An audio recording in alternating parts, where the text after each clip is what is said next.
안녕하세요. 어렵고 딱딱한 지식을 쉽고 재미있게 정리해드리는 지식 퀸입니다. 코스피 2400시대. 지금이라도 주식을 사야 하나? 동학 개미운동. 그 끝은 어떻게 될까? 삼성전자 최소 2년은 들고 가라. 정부가 밀어주는 기업이 뜬다. 중국향 비즈니스에 주목하라. 최근 종합주가지수가 한때 2400선을 돌파하면서 3000포인트까지 간다는 말이 나오고 있습니다. 올해 초에 주가가 1400까지 폭락했을 때 주식을 사신 분들은 높은 수익률을 누리고 계실 텐데요. 이분들도 언제 수익을 실현할 것인지에 대한 고민이 있으실 겁니다.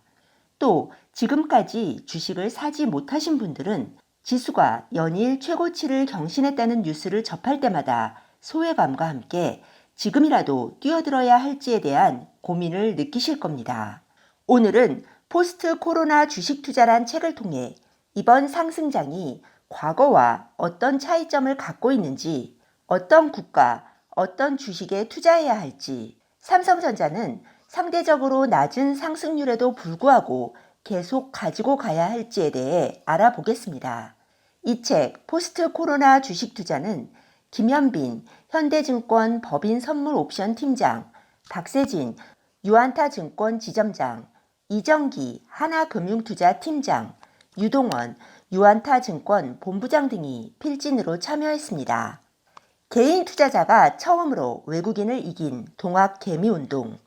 코로나 팬데믹으로 세계 증시가 폭락한 후에 한국의 개인 투자자들은 저렴해진 증시에 대거 뛰어들어 주식을 매집했습니다.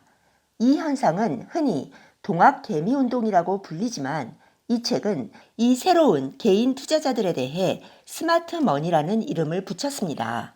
과거에도 증시가 하락할 때 개인 투자자가 순매수를 주도했던 일은 빈번히 있었습니다. 하지만 이들은 지수가 조금 오르면 기관과 외국인 투자자에게 물량을 넘기고 큰 수익에서는 소외되었습니다. 따라서 주식시장에서 개인은 기관과 외국인들에게 호구를 잡힌다는 불명예를 안아야 했는데요. 이번 코로나 위기는 달랐습니다.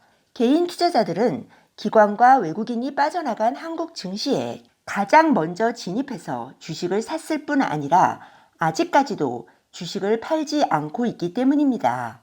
이 책에 따르면 개인들이 가장 두려운 시기에 이렇게 큰 용기를 낼 수 있었던 이유는 위기는 늘 기회였다는 학습 효과 때문이었습니다. 개인 투자자들은 강남 아파트 불패와 비슷한 심리를 가지고 한국의 1등 대표주 삼성전자를 사들였습니다. 성공적인 매수를 어떻게 성공적인 매도로 이어갈 것인가? 자, 개인들은 외국인들보다 먼저 싼 가격으로 우량주를 매수했습니다. 이게 어떻게 가능했을까요? 이 책에 따르면 그것은 이번 코로나 위기가 중국과 한국에서 먼저 터졌기 때문입니다. 지금까지의 금융위기는 해외에서 먼저 발생했으며 한국은 늦게 위기를 맞았습니다. 그러다 보니 외국인은 한국 증시가 저점일 때 매수하고 어느 정도 반등이 일어나는 시점에 개인에게 물량을 털고 나가는 일이 빈번했습니다. 하지만 이번에는 위기가 한국에서 먼저 시작했기 때문에 개인들은 저점에서 먼저 매수하는 데 성공했습니다. 외국인과 기관 투자자들의 입장에서는 주식을 싸게 살 기회를 빼앗긴 셈입니다. 이 책은 주식을 언제까지 보유했다가 팔라는 구체적인 전망을 제시하지는 않습니다. 하지만 책의 전반적인 내용은 한국 증시는 아직도 오를 여지가 많으니 싸게 산 주식을 손쉽게 넘겨주지 말고 오래 보유해서 충분한 수익을 누리라는 메시지를 전하고 있습니다. 경제학자나 전문가들도 대체로 내년 말까지는 미국이 저금리를 유지하고 유동성을 지속적으로 공급할 것으로 보이니 부동산과 주식의 가격이 오르는 자산 버블은 피할 수 없다고 보고 있습니다. 그렇다면 지금 주식을 판다면 곡식이 충분히 익기 전에 수확하는 것과 마찬가지일 것입니다.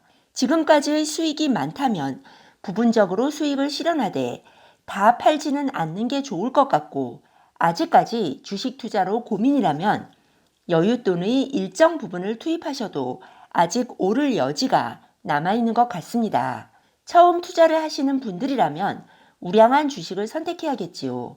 주가가 조정된 날 코스피 시가총액 상위 종목을 분할 매수하거나 매달 적립식으로 매수한다면 은행이자보다 월등한 수익을 거둘 수 있을 것입니다.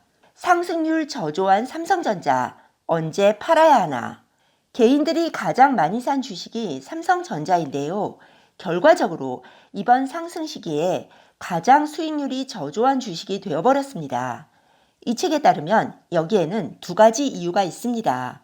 첫째는 삼성전자가 시가총액 30%캡 룰에 걸려 있는 것이고, 두 번째로 실적 측면에서 삼성전자 같은 메모리 주식은 작년 하반기부터 올해 초까지 이미 최고의 실적을 선반영했기 때문입니다.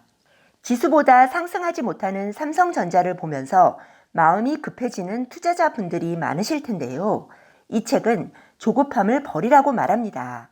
이런 조급함이야말로 우량주를 장기 보유하지 못하게 만드는 가장 큰 원인이니까요.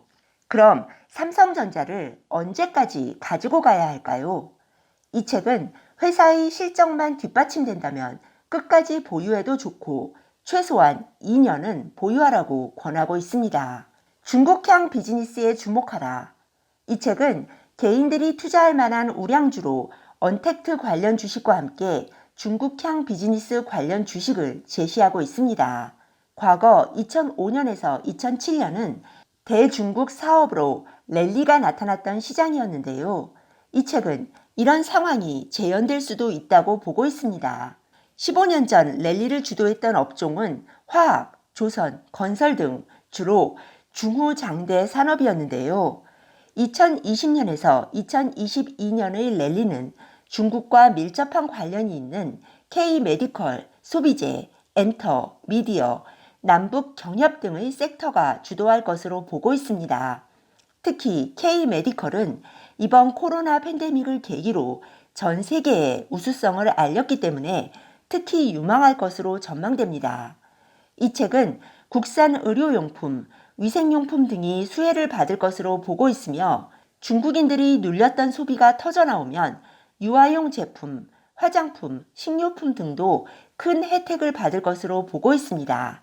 투자 유망 종목으로는 시젠, 바디텍메드, 한국알콜, 아이센스, YG플러스, KC, KINX, 남북경협주로 현대 로템 등을 추천하고 있습니다. 제 생각엔 주식을 처음 하시는 분들은 시가총액 상위 종목 위주로 투자하시고 이런 중국향 비즈니스나 남북 경협주는 5% 미만으로 투자하시는 것이 좋을 것 같습니다. 많이 오를 수도 있지만 크게 떨어질 수도 있으니까요. 다음 시간에는 어떤 해외 주식에 투자해야 할지, 유망한 해외 주식이 얼마까지 오를 수 있을지, 중국 주식은 과연 안전할지에 대해 알아보겠습니다. 네, 오늘 들려드린 내용이 도움이 되셨다면 구독 버튼, 좋아요 버튼 꾹 눌러주세요.